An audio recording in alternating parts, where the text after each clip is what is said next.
শিরক, শিরক মহাপাপ। পীরের কাছে কিছু চাইলে শিরক হয়, কবরের কাছে কিছু চাইলে শিরক হয়, কবরকে মূল্যায়ন করলে শিরক হয়, কবরকে সম্মান করলে শিরক হয়, কবরে কিছু মানত মানলে শিরক হয়। মহাপাপ। গায়ে মাদুলি ঝুলালে শিরক হয়, তাবিজ। বাচ্চার কপালে একদিকে টিপ দিলে শিরক হয়। তুলসী গাছ তোলা যায় না এই কথা বললে শিরক হয়। জুতা পায়ে দিয়ে ধানের উপরে হাঁটা যায় না এই কথা বললে শিরক হয়। চুল হাতে পা লেগে গেলে কোনো কিছু হয় এটা মনে করলে শিরক হয়। ভাত তরকারির পাতিলে পা লেগে গেলে খারাপ কিছু হলো এমন মনে করলে শিরক হয়। গরুকে লাথি মারা যায় না এ কথা বললে শিরক হয়। কোনো দিবস পালন করলে 16 ডিসেম্বর, 26 মার্চ, 21শে ফেব্রুয়ারি, জন্মদিবস, মৃত্যু দিবস, পায়খানা দিবস, কোনো দিবস পালন করলে শিরক। কোনো দিবস নাই। মুসলমান যদি কোনো দিবস পালন করত তাহলে মক্কা বিজয়ের দিন করত। যেহেতু মুসলমান মক্কা বিজয়ের দিন দিবস পালন করেনি, কাজে অন্তত মুসলিম কিয়ামত পর্যন্ত আর কোনো দিন দিবস পালন করবে না। আর যদি শহীদ মিনার তৈরি করত মুসলমান তাহলে হামজা রাদিয়াল্লাহু আনহু করত। সৈয়দুশ শুহাদায়ে হামজা ইবনে আব্দুল মুত্তালিব। বিচারের মাঠে যত মানুষ শহীদ হিসেবে আসবে সবার সর্দার হবেন হামজা ইবনে আব্দুল মুত্তালিব, মুহাম্মদ সাল্লাল্লাহু আলাইহি সাল্লামের চাচা। আদম থেকে নিয়ে কিয়ামত পর্যন্ত যত মানুষ শহীদ হয়েছে, যত মানুষ হবে, সবার নেতা হলেন কে? হামজা বিন আব্দুল মুত্তালিব। আমরা যদি কারো শহীদ মিনার তৈরি করতাম তাহলে কার করতাম? হামজা বিন আব্দুল মুত্তালিবের। যেহেতু হামজার শহীদ মিনার আমরা তৈরি করিনি, কাজে মুসলমানের সন্তান কিয়ামত পর্যন্ত আর কোনোদিন কারো নামে শহীদ মিনার তৈরি করতে পারে না।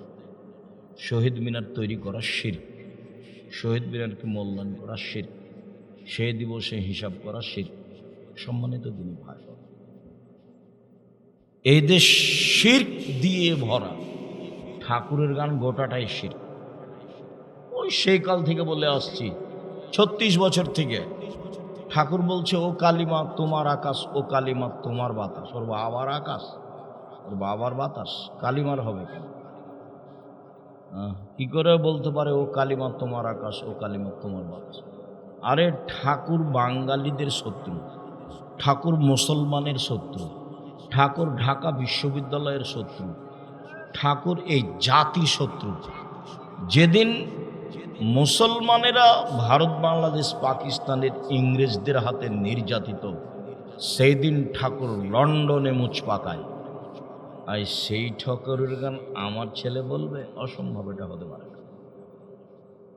বলি না, বলবো না ইনশাআল্লাহ। বাচ্চা দুধ ছেড়ে গিয়ে শিরক করবে, এ কাজ করতে পারে না। পাপের জগতে সবচেয়ে বড় পাপ হলো শিরক। বলতে পারেন শিরকের নিজস্ব ক্ষমতা কি? আল্লাহকে খাটো করতে পারে, অপমান করতে পারে, তার মান সম্মানের হানি করতে পারে। বলছে যে পীরে সন্তান দিতে পারে। পীর কেবলাই চিনে না ভালোভাবে কোন দিকে মুখ করে সালাত আদায় করতে হয়। পীর আবার সন্তান দিবে মানে বুজুর্গানে দিন আবার কি না। উমর রাদিয়াল্লাহু তাআলা আনহু যদি এখন কোনো কথা বলেন, সে কথা যদি রাসূলের না হয় তাহলে কি হবে? সেটা বাতিল বলে গণ্য হবে। ইসলাম ধর্ম নির্ভর করে একজন মানুষের কথাই। তার নাম কি? মুহাম্মদ সাল্লাল্লাহু আলাইহি সাল্লাম। এক গিলাস পানি পান করলে কয়টা বিধান লাগে? 5টা। এক গিলাস পানি পান করতে যে ধর্মে 5টা বিধান লাগে, সেই ধর্ম পীর দিয়ে চলে? পাগল হয়ে গেছি আমরা।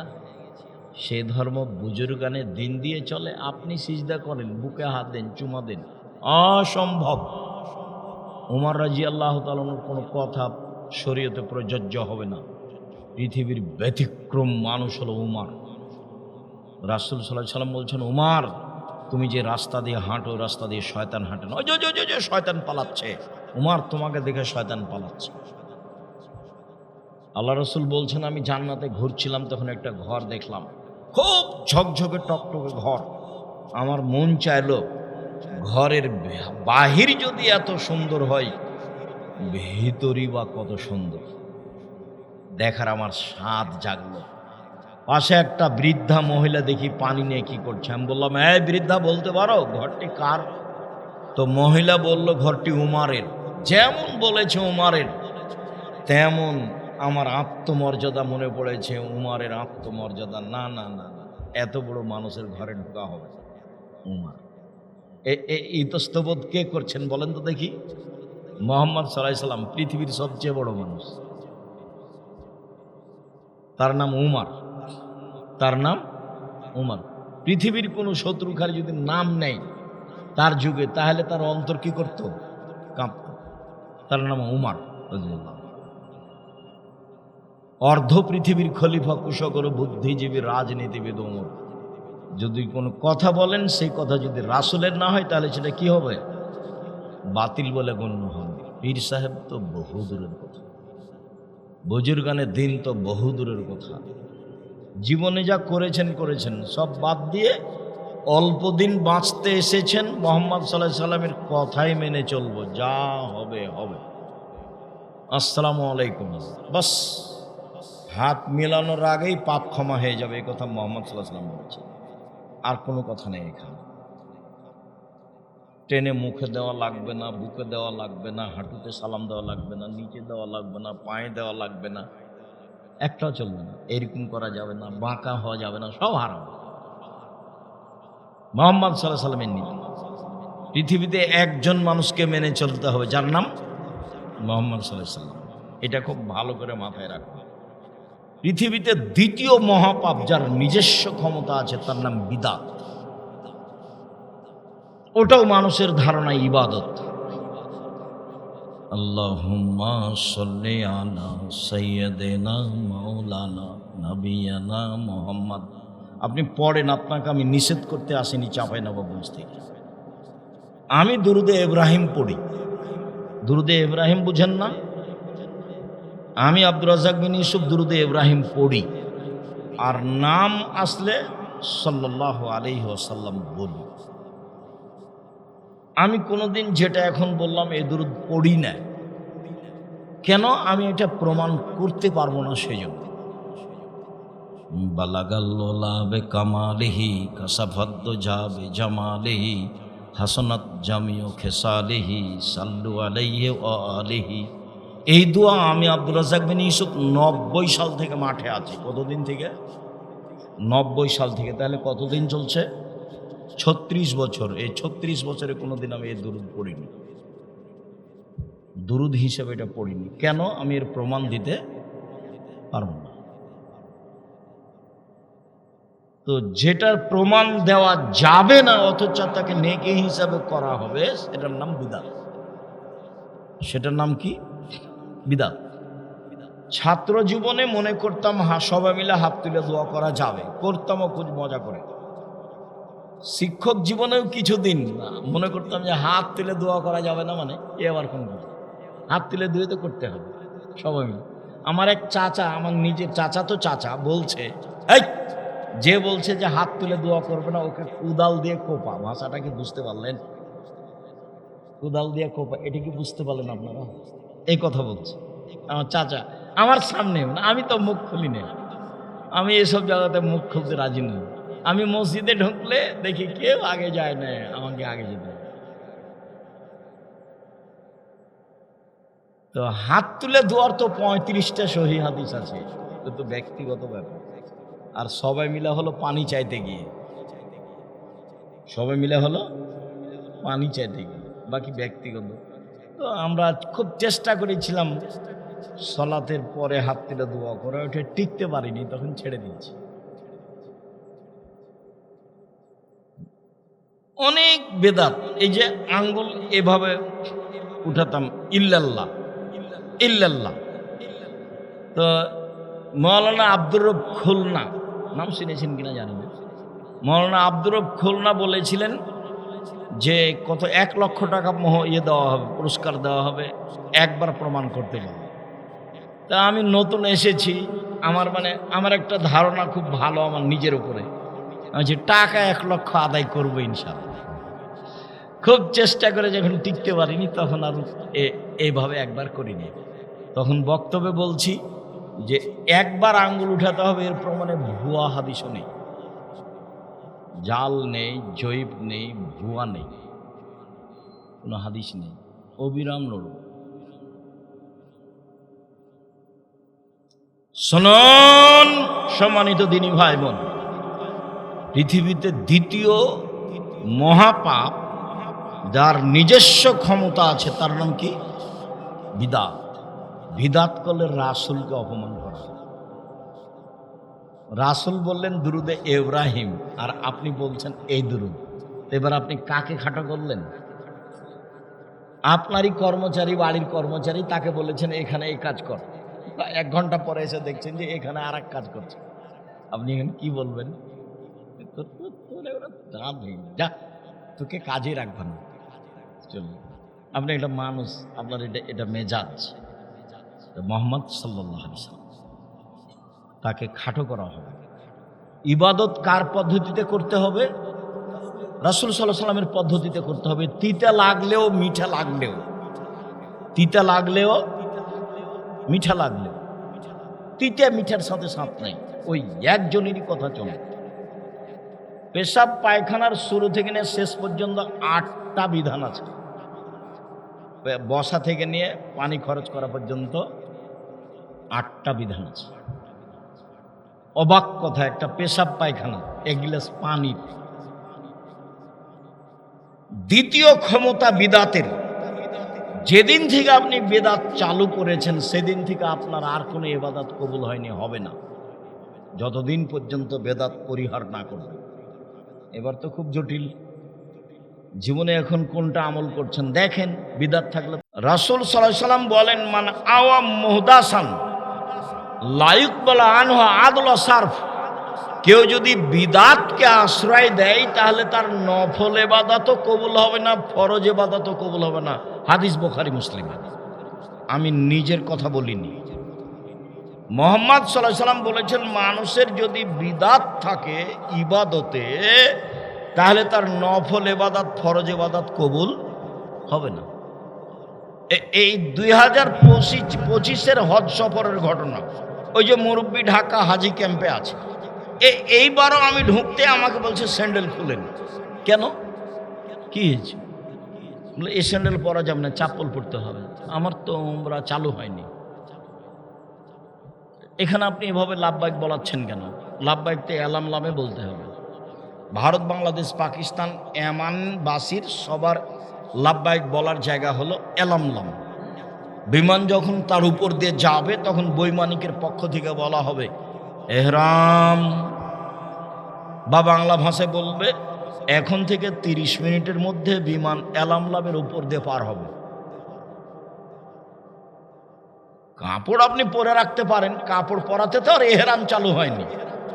যখন বিমান এলামলামের উপর দিয়ে যাচ্ছে তখন আপনি বলবেন লাব্বাইক উমরাতান, আমি উমরার জন্য উপস্থিত, চিৎকার করে লাব্বাইক আল্লাহুম্মা লাব্বাইক, লাব্বাইক লা শারিকা লাক লাব্বাইক, ইন্নাল হামদা ওয়া নি'মাতা লাকা ওয়াল মুলক লা শারিকা লাক, লাব্বাইক আল্লাহুম্মা লাব্বাইক, আমি উপস্থিত, আল্লাহ তোমার দরবারে উপস্থিত, প্রশংসা তোমার, অনুগ্রহ তোমার, রাজত্ব তোমার, কোনো শরীক নাই তোমার।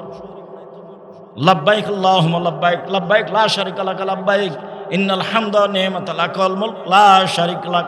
যে যত পারে মাঠ ঘাট ফাটিয়ে দিতে হবে, একটা ইবাদত যেটা চিল্লা চিল্লি করে বলবে। তো ওই যে লোকটা যে ঢাকা হাজি ক্যাম্পে বলাচ্ছে, এটার জবাব কে দিল? এরই নামই বেদাত। নবী বলেছেন কোথায়? এলামলাম। এ লোকটা বলছে কোথায়? হাজি ক্যাম্পে। না, এ আমাকে 2007-এ 2013-তে বলেছিল বাড়ি থেকে ওই হেরাম বাঁধলো হবে। আমি এখন কি বলতে পারি? আমি বললাম যে নবী কেন এসেছিলেন বলেন তো, তোমার কথাই যদি চলে। এখন সেদিন শিখিয়ে দিলাম যে আপনি এখন চিৎকার করে বলেন আমি 24 বছর থেকে মানুষের হজ বাতিল করেছি। কে বলেছে? আব্দুর রাজ্জাক বিন ইউসুফ বলেছেন আমি 24 বছর থেকে মানুষের হজ বাতিল করেছি। কে বলেছে? আব্দুর রাজ্জাক বিন ইউসুফ বলেছে। এইভাবে চিৎকার করতে থাকবেন, চিল্লাতে থাকেন, সব সব দোষ আমার উপরে দিয়ে দিবেন যে আব্দুর রাজ্জাক বিন ইউসুফ বলেছে। বিদআত করলে ইবাদত কবুল হয় না। বিদআত করলে কাকে অপমান করা হয়? মুহাম্মদ সাল্লাল্লাহু আলাইহি সাল্লামকে। আবার বলেন, দুনিয়াতে দুইটি পাপ আছে যার নিজস্ব ক্ষমতা আছে। তার একটা পাপের নাম শিরক, আর একটা পাপের নাম বিদআত। সম্মানিত দ্বীনি ভাই, সালাত আদায় করেন, রাসূলের পদ্ধতিতে হতে হবে। যে কালকে যে আপনারা এর ওই সলাতুল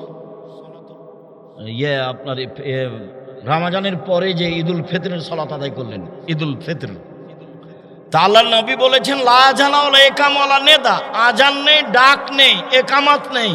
তো ইমাম সাহেব যে বলছেন আসেন আসেন আর 4 মিনিট আছে আর আসেন, তো এটা কোথা থেকে? এটা কি হলো? ওই ইমামকে স্টেজ থেকে বের করে দিতে হবে, ঈদের মাঠ থেকে। ওই ইমাম নিজেই বেদাতি, তার বাবার সম্পত্তি ইসলাম, তার পৈতৃক সম্পত্তি নাকি দখল না থাকলে ইমামতি করতে হবে না, না জানলে ইমামতি করতে হবে না, এমনি থেকে না, এরা অন্য জায়গায় যা সালাত আদায় করবে। আল্লাহ নবী বলছেন লা আযানা ওয়ালা ইকামা ওয়ালা নিদা, আজান নেই, একামত নেই, ডাক নেই। তিনি বলেন কি করে? আবু সাঈদ খুদরি রাদিয়াল্লাহু তাআলা আউয়ালু শাইইন ইয়াবদু বিহি সালাত, ঈদের মাঠে গিয়ে মুহাম্মদ সাল্লাল্লাহু আলাইহি সাল্লাম প্রথমে সালাত আদায় করতেন। কোনো কথা নেই, আগে কোনো বক্তব্য নেই, কেউ বলতে পাবে না দাঁড়িয়ে। বলেন আল্লাহু আকবার, আল্লাহু আকবার, লা ইলাহা ইল্লাল্লাহ, আল্লাহু আকবার, আল্লাহু আকবার, ওয়ালিল্লাহিল হামদ, এটা বলে দিতে পাবে না, এই অধিকারই নেই। সালাতের পরে দাঁড়িয়ে যখন বক্তব্য দিবে তখন বলবে আপনারা এইভাবে বলবেন আল্লাহু আকবার, আল্লাহু আকবার, লা ইলাহা ইল্লাল্লাহ, আল্লাহু আকবার, আল্লাহু আকবার, ওয়ালিল্লাহিল হামদ। আল্লাহু আকবার কাবীরা, আলহামদুলিল্লাহ কাসীরা, সুবহানাল্লাহি বুকরাতান ওয়া আসীলা। আমি প্রমাণ করতে পারিনি দীর্ঘ 97 সাল থেকে এই যাবত, তবে এভাবে প্রমাণ করা গেছে। আল্লাহু আকবার কাবীরা, আল্লাহু আকবার কাবীরা, আল্লাহু আকবার কাবীরা, আলহামদুলিল্লাহি কাসীরা, আলহামদুলিল্লাহি কাসীরা, আলহামদুলিল্লাহি কাসীরা, ওয়া সুবহানাল্লাহি বুকরাতান ওয়া আসীলা, ওয়া সুবহানাল্লাহি বুকরাতান ওয়া আসীলা, ওয়া সুবহানাল্লাহি বুকরাতান ওয়া আসীলা। এইটা প্রমাণ হয়। তবু আল্লাহ রাসূল তাহাজ্জুদ পড়তে ওইটা বলেছিলেন, এটা সানার জায়গাতে, আল্লাহুম্মা বায়দ বাণীর জায়গাতে। কেউ যদি নিতান্তই বলতেই চায় তাহলে এটা বলতে হবে, এভাবে বলতে হবে। সম্মানিত দ্বীনি ভাই, বলছিলাম কবর যত কঠিন, কিয়ামত তার চেয়ে অনেক বেশি কঠিন। কিয়ামত যত কঠিন, জাহান্নাম তার চেয়ে অনেক অনেক অনেক বেশি কঠিন। রাসূল সাল্লাল্লাহু আলাইহি ওয়াসাল্লাম বলছেন মা রাআইতু মানজারান কাতলাল কবর আফযা মিনহু। আমি মুহাম্মদ সাল্লাল্লাহু আলাইহি ওয়াসাল্লাম আমার জীবনে আমি দেখিনি কোনো দৃশ্য যেটা কবরের চেয়ে আশ্চর্য হতে পারে। কবরই সবচেয়ে আশ্চর্য দৃশ্য, কবরই সবচেয়ে অবাক জায়গা। আমি মুহাম্মদ সাল্লাল্লাহু আলাইহি ওয়াসাল্লাম এত অবাক দৃশ্য আমার জীবনে আমি কখনো দেখিনি। কবর বলতে বাড়ির পিছন দিকে গর্ত খুঁড়ে যে কবর করা হয় তার নাম কবর নয়। সেটাই যদি কবর হয় তাহলে যে পানিতে ডুবে মারা গেল তার কবর কোথায়? কবর বলতে মরার পর থেকে নিয়ে বিচারের দিন পর্যন্ত লম্বা সময়ের নাম কবর, যাকে বলা হয় আলামে বারজাখ, বারজাখী জগৎ, আত্মার জগৎ। শুনুন, কবর বলতে কবরস্থানে যে কবর দেওয়া হয় সেটাই কবর, কবর নয়। সেটাই যদি কবর হয় তাহলে যে আগুনে জ্বলে পুড়ে মারা গেল তার কবর কোথায়? কবর বলতে মরার পর থেকে নে বিচারের দিন পর্যন্ত লম্বা সময়ের নাম হলো কবর। এটা হলো আত্মার জগৎ। সম্মানিত দ্বীনি ভাই বোন, রাসূল সাল্লাল্লাহু আলাইহি ওয়াসাল্লাম বলেন কবরে যে শাস্তি দেয় ও ফেরেশতা, ও খায় না, ওর পেশাব নেই, ওর পায়খানা নেই। ও প্রথম বাড়ি যত জোরে মারবে কেয়ামতের দিন শেষ বাড়ি তত জোরে মারতে পারবে, কেন? তার ভিতরে ক্লান্তি নেই, আর খুব কঠোর, তার ভিতরে কোনো নরমতা বলে কোনো জিনিস নাই। নরমতা আল্লাহ তার ভিতর থেকে বের করে নিয়েছে। আল্লাহ নবী বলছেন, পিটাই যখন শুরু করে তখন ও চিৎকার করে, এত জোরে চিৎকার করে কবরের লোকটা, সারা পৃথিবীর জীবজন্তু, কীটপতঙ্গ, পদার্থ, জড় পদার্থ সব শুনতে পায় যে ও হাউমাউ করে চিৎকার করছে, কিন্তু মানুষ এবং জিন শুনতে পায় না। কি দিয়ে বোঝায় আপনাকে আমি কবর কি জিনিস? কবর যত কঠিন, কেয়ামত তার চেয়ে অনেক বেশি কঠিন। কেয়ামত যত কঠিন, জাহান্নাম তার চেয়ে অনেক অনেক অনেক বেশি কঠিন।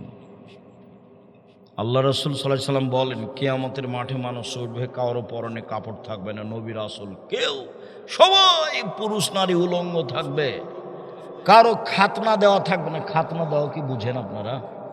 মুসলমানি দেওয়া, খাতনা দেওয়া, কারো খাতনা দেওয়া থাকবে না, কারো পরনে কাপড় থাকবে না, কারো পায়ে জুতা স্যান্ডেল থাকবে না, নগ্ন অবস্থায় খালি পায়ে খাতনাবিহীন উঠবে।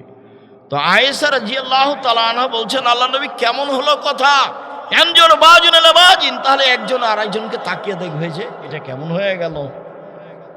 তখন আল্লাহ রাসূল বলছেন, আয়েশা আমরা আসাদ্দ মিন যালিক আইয়ানজুর বাজুন আলা বাজিন, সমস্যার চেয়ে অনেক অনেক অনেক জটিল যে কেউ কাউ দেখবে, এরকম কোনো বিবেচনা থাকবে না। কে কি অবস্থায় আছে এটা দেখার মতো কারো বিবেচনা থাকবে না, তার নাম কিয়ামত। মানুষের ঘাম হবে কারো টাকনো পর্যন্ত, কারো হাঁটু পর্যন্ত, কারো কোমর পর্যন্ত, কারো নাক পর্যন্ত। কেউ ঘামে সাঁতার দেবে, গায়ের ঘামে যদি মানুষ সাঁতার দেয় তাহলে পরিস্থিতি কত জটিল। অথচ ভালো মানুষের কবরের সময়সীমা হলো বাসর রাতের সমান, আর ভালো মানুষের বিচারের সময় হলো আপনার এক ওয়াক্ত সালাত আদায়ের সমান। ধরে নি আসরের সালাত 5 মিনিট বা 3 মিনিট, একটা মানুষের বিচার শেষ হয়ে যাবে 3 থেকে 5 মিনিটের মধ্যে, এটা হলো বিচারের সময়। আর বাসর রাতের সময় হলো কবরে থাকার সময়।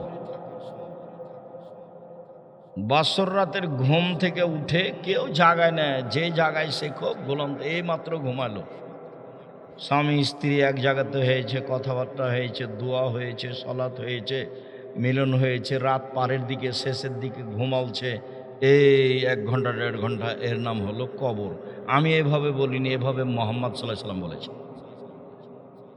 জাতির যদি রাস্তাঘাট করে দিতে না পারি, জাতির যদি স্কুল কলেজ করে দিতে না পারি, জাতিকে চূড়ান্ত সঠিক ধর্ম দিতে পারবো ইনশাল্লাহ।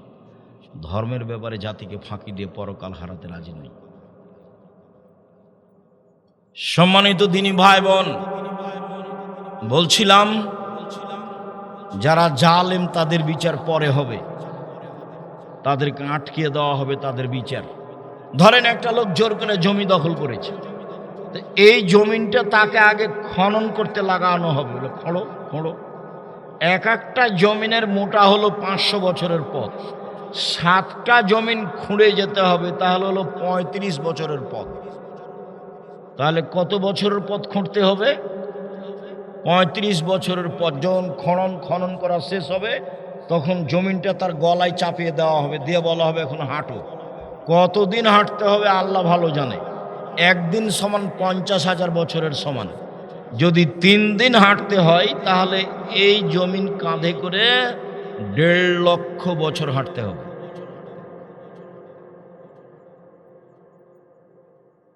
ভুলেও কোনোদিন কারো জমি দখল করতে যাবেন না। জমিতে আপনার ঠিকই নাম আছে, আপনার বাপের নামও আছে, দাদার নামও আছে, কিন্তু আপনার বাপ দখল করেনি, ওই জমি আপনি দখল করতে যায়নি। আমার আব্বার নিজের কথা বলছে যে 10 বিঘা জমিতে আমার নাম আছে, আমার বাপের নাম আছে, আমার দাদার নাম আছে, কিন্তু আমার বড় ভাইয়েরা ওই জমি কোনোদিন চাষ করেনি। যখন রেকর্ড আসলো তখন আমাকে বারবার ডাকা হচ্ছে, আমি বললাম যে ওই জমি আমাদের নয়। কেননা আমি আমার ভাইকে কোনোদিন ওই জমিতে চাষ করতে দেখি না, আর আমার দাদা আমার আব্বার বাপ অনেক দিন আগে মারা গেছে। এই জমিটা আমাদের কি না এটা নিশ্চিত হয়নি আমার বাপ, সেই জন্য বলছে ওই জমি আমাদের নয়, অথচ সিরিয়াল সব নাম আছে। সন্দেহ নিতে যাবেন না জোর করে, তো বহু দূরের কথা। 10 দিন বাঁচতে এসে দাগাবাজি করে, অন্যায় করে, জুলুম করে, রাহাজানি করে, অন্যায় করে, অবিচার করে, লুটতরাজ করে, মারামারি করে, দাঙ্গামা হাঙ্গামা করে, জুলুম করে, জেল হাজতে দিয়ে মোকদ্দমা করে বেঁচে থাকার চেষ্টা করিয়েন না। সময় 45 মিনিট। জুলুম করলে সময় কতটুকু? 45 মিনিট। তার চেয়ে যদি বেশি জুলুম করেন তাহলে ফেরানে 2-1 মিনিট ডুবলো নেই গেছে। তার চেয়ে যদি বেশি জুলুম করেন তাহলে আধ সামত বিদ্যুৎ নাই, মানে নেই, মানে দেখতে দেখতে নাই, তার নাম আধ সামত। 2-3 মিনিট এলে ডুবলো উঠলো, ফেরাউন ডুবে গেল 2-1 মিনিট। আর আপনার 45 কত ঘন্টা? 45 মিনিট। ঘন্টা তো নয়, 45 মিনিট। এরপরেও জুলুম করবেন, দেখে বুদ্ধি হয় না? খুলনার অঘোষিত সম্রাট ইরশাদ শিকদার, মেয়ের মাথায় হাত দেওয়ার মতো সুযোগ হয়নি। ক্ষমতা দেখায়েন না, এমনি বেঁচে থাকেন। মাটির মানুষ, আমার পরামর্শে চলবেন, ভালো হবে। দিন মজুরি করে খাবো যদি কোনো পথ না খায়, ভালো। সারাদিন ইনকাম করব, সন্ধ্যায় টাকা পাই, ঝোটে দিই, শেষ জীবন। 2, চাকরি, সাধারণ চাকরি বৈধ, 25 দিনে বেতন শেষ হবে, 5 দিন ধার কর্য করে যাব। 3 হলো জমি চাষ, কোনো রকম চলবে, সমান সমান বা লস। 4 হলো ব্যবসা, সত্যবাদী ব্যবসায়ীরা নবীদের সাথে জান্নাতে থাকবেন, সেটা চকলেট হোক আর না হলে সেটা বিদেশি জিনিসে হোক, বৈধ হলেই হলো। ব্যবসা করে খাওয়ার চেষ্টা করবেন, উপার্জনের পথটি 4টাই যদি করতে না পারি শেষ পর্যন্ত ভিক্ষা করে খেতে হবে। শ্বশুরের কাছে যৌতুক নিতে হবে না। শ্বশুরের কাছে যৌতুক নিলে আগামীকাল সন্ধ্যা হতে হতে টাকা ফেরত দিতে হবে। তুমি যদি বলো যে আমার শ্বশুর আমাকে খুশি হয়ে মোটরসাইকেল দিয়েছে, তাহলে তোমার শ্বশুরকে গিয়ে বলো যে আব্বা আসসালামু আলাইকুম, মোটরসাইকেলটা ফকিরকে দিয়ে দেন। দেখি তোমার শ্বশুর কি করে। বাপ বেটা ভিক্ষা করে খাও, তোমার বাপ আছে ওখানে, দেখো তোমার বাপের মুখখান দেখো কালো হয়ে গেছে। বোকামি করার জায়গা পাও না, শ্বশুরের কাছে টাকা নিবে কেন? শরম হয় না কেন? লজ্জা হয় না কেন? হায়া হয় না কেন? ভিক্ষা করে খাও। ভিক্ষা করে খাওয়া কেন? কাজ করে খাও। ভিক্ষা করে খেতে হবে কেন? আপনারা একসেপ, আপনি তো বারবার ভিক্ষার কথা বলেন, ওটা হলো শেষ পথ। ভিক্ষা হলো উপার্জনের শেষ পথ। ভিক্ষা হারাম নয়, ভিক্ষা জায়েজ, অপছন্দ। ভিক্ষা করা অপছন্দ। সহজ পথ দিন মজুরি, সহজ পথ ব্যবসা চকলেটের, বাদামের। ঋণ নেওয়া লাগবে না, লোন নেওয়া লাগবে না। আর কোটি টাকা লোন নেবেন, কলকাতায় হেরোইন কিনবেন, ঢাকায় বিক্রি করবেন, সকালেই সন্ধ্যায় ধনী হয়ে যাবেন, এ কাজ করিয়েন না। ব্যবসা করে ধনী হতে 32 বছর সময় লাগবে। কতদিন? 32 বছর। শুরু করেই পরের দিন ধনী হয়ে গেলেন, এর নাম ব্যবসা নয়। যে জিনিসের ব্যবসা করছেন নিজে বুঝতে পারছেন না এটা কি, এটা করা হবে না, এটা জায়েজ নয়। সম্মানিত দিনী ভাই বোন, বলছিলাম কবর যত কঠিন, কিয়ামত তার চেয়ে অনেক বেশি কঠিন। কিয়ামত যত কঠিন, জাহান্নাম তার চেয়ে অনেক অনেক বেশি কঠিন। মহান আল্লাহ বলেন, হাদিহি জাহান্নামুল্লাতী কুনতুম তুআদুন ইসলাহুল ইয়াওমা বিমা কুনতুম তাকফুরুন। এই সেই জাহান্নাম যাকে তোমরা অস্বীকার করছিলে, প্রবেশ করো, এই জাহান্নামে প্রবেশ করো। এটাকেই তোমরা অস্বীকার করছিলে। আল্লাহ বিচারের মাঠে এই কথা বলবেন, এই ছেলে বসো। আর আপনি কাজ দেখিয়ে উঠে যাবেন না। আমি এখানে কেসা কাহিনী বলতে আসিনি। অনেক দিন আগে খুলনার শহরে বক্তব্য দিতে এসেছিলাম, তো ঘন্টাখানেক পরে মহিলারা বলছে যে আজ আর বক্তব্য দিবে না, চলো যাই। খালি কথা বলছে যে, তার মানে কণ্ঠস্বর না হলে তার নাম বক্তব্য নয়। তো এখন মহিলারা বুঝলো যে বক্তব্য আজ দিবে না, আজ কি করবে, শুধু শুধু কথা বলবে। তখন 1 ঘন্টা পরে বলছে একজন আর একজনকে যে চলো যাই। মানে কণ্ঠই না জায়েজ, কণ্ঠই জায়েজ নয়। এই যা খাতাবা, যখন আল্লাহ রাসূল বক্তব্য দিতেন, ওহামারা তাই না হু, তার 2 চোখ লাল হয়ে যেত, অস্তদাগা যাবহু, তার রাগ বেশি হয়ে যেত, ওয়ালা সাউতহু, কণ্ঠ উঁচু হয়ে যেত, কান্নাহু মনজুর জায়েজ, যেন তিনি সৈন্য দলকে ধমক দেখাচ্ছেন, এই করতে হবে সে করতে হবে। এই ছিল তার বক্তব্যের সুন্নাহ।